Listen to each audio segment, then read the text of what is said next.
Think about a teenager's bedroom for a second. Have you ever noticed how it naturally gets insanely messy over time, but it absolutely never cleans itself? You leave it alone for a week, and suddenly there are clothes on the floor, books scattered everywhere, dust all over the desk. Without putting in the physical work to organize it, that room naturally falls into the state of complete disorder. So why does that happen? Well, it isn't just a matter of being a lazy teenager. This actually perfectly illustrates the core physics problem that governs all life on Earth. To get that room clean again, you have to actively put energy into the system. You literally have to do the work. And the exact same rule applies to your body, your cells, and honestly, the entire universe. By the end of this lecture, you're going to understand the two fundamental laws governing all energy. You'll grasp the critical concept of entropy, and you're going to see exactly how your very existence is a continuous uphill fight against universal disorder. Okay, let's dive right in by defining what we're actually studying here. We're talking about thermodynamics. That's really just the study of energy and energy transfer involving physical matter. When we look at energy transfer, we classify the specific matter and environment we're observing as a system, and absolutely everything else outside of that is called the surroundings. Think of heating a pot of water on your stove. The system is the stove, the pot, and the water. The energy is transferring right there within that specific system. Now, systems come in two main types, open and closed. A closed system basically cannot transfer energy to its surroundings, but an open system definitely can. That stovetop is an open system because it's actively losing heat into the air around it. What you really need to know is that biological organisms, you, me, plants, bacteria, we are all open systems. We're constantly exchanging energy with our surroundings. We consume energy-storing molecules like food, and we release energy back out to the environment by doing work. Because we're a part of this physical world, the energy we exchange is strictly governed by the laws of physics. Let's look at Section 1, the first law, transformation. The first law of thermodynamics is pretty straightforward. It states that the total amount of energy in the universe is entirely constant. There has always been and always will be exactly the same amount of energy. It can transfer from place to place, and it can totally transform into different forms, but it can never be created and it can never be destroyed. So the crucial point here is that living cells can't just magically make energy out of nothing. They have to capture and transform existing energy to do biological work.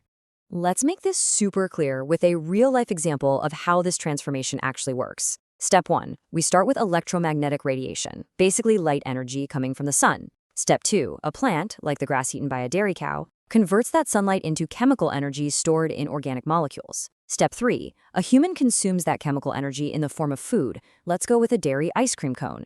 Step 4, the human's body transforms the chemical energy from the ice cream into kinetic energy, the energy of movement, so they can pedal a bicycle. The energy was never created, it just perfectly transformed right down the line. Now, you might be asking a very logical, student-style question right about now. If energy is never destroyed, why do we constantly need to eat more food, right? If the energy is just moving around, why isn't this energy transfer 100% efficient? Why don't we just eat one giant meal and coast on that kinetic energy forever? That exact question leads us perfectly into Section 2, the second law, inefficiency. It is the reason why biological tasks are much harder than they appear. Here is the harsh truth. The second law of thermodynamics dictates that no energy transfer or transformation in the universe is completely efficient. Every single time energy changes form, a biological tax has to be paid. Some amount of energy is always lost in a form that is completely unusable to the system. And thermodynamically speaking, this unusable, lost energy is almost always heat. Heat energy is just defined as energy that transfers from one system to another that isn't actively doing work. And this brilliantly illustrates how the physical world and the biological world share the exact same limitations. Think of an airplane flying. It loses some of its kinetic energy as heat due to friction with the surrounding air, which temporarily heats up the air molecules.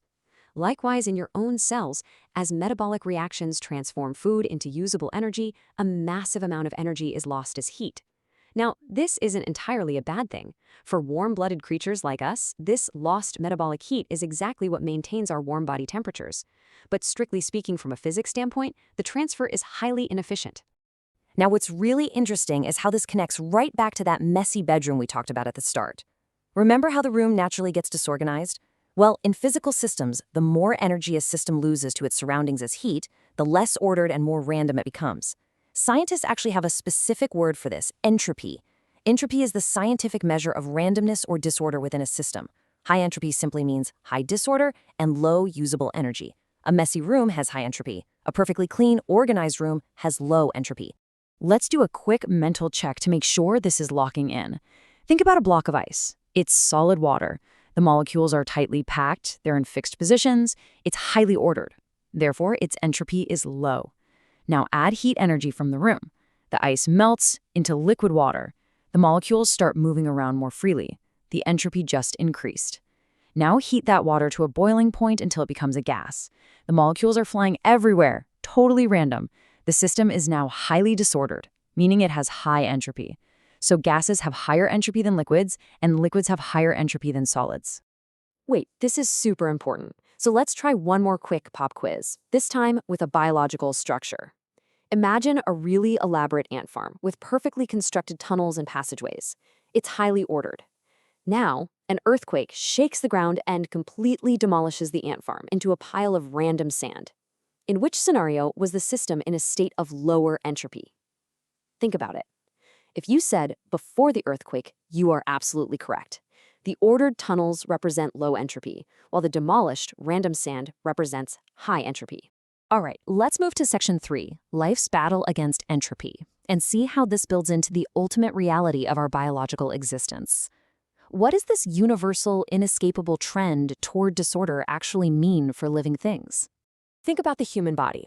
We are spectacularly complex, highly ordered systems. That means, by definition, we exist in a state of low entropy. But the universe naturally trends toward high entropy, toward disorder. Left alone, things degrade, they break down, they rust. So, to maintain our low entropy state, we require a constant, massive input of energy. We have to keep eating, keep transforming energy, just to fix the daily degradation of our cells. And because the second law says every one of those energy transfers is inefficient, every breath we take and every meal we digest releases waste and unusable heat into our surroundings.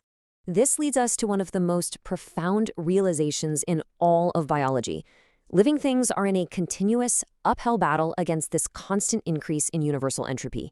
We maintain our own internal order, but the cost of doing so, the heat we release, means that we are actively increasing the overall entropy of the universe. Just by staying alive, you are contributing to the universe's slow march toward total disorder. Crazy, right? Before we finish up, let's quickly summarize the key takeaways you need to remember. 1. Biological organisms are open systems that exchange energy with their surroundings. 2. The first law of thermodynamics tells us energy is constant. It cannot be created or destroyed, only transformed. 3. The second law dictates that these transfers are never completely efficient, always losing some energy as unusable heat. And 4. Entropy is the measure of a system's randomness, and living things must constantly consume energy to fight off high entropy and remain ordered. We know that without doing the work, the messy bedroom of our biology will just fall apart. But this leaves us with a massive cliffhanger. If our survival absolutely requires a constant input of energy just to fight off universal entropy, exactly how do our cells capture, store, and utilize that energy at a microscopic level? How does a simple sandwich actually become the fuel that fights molecular disorder? That is exactly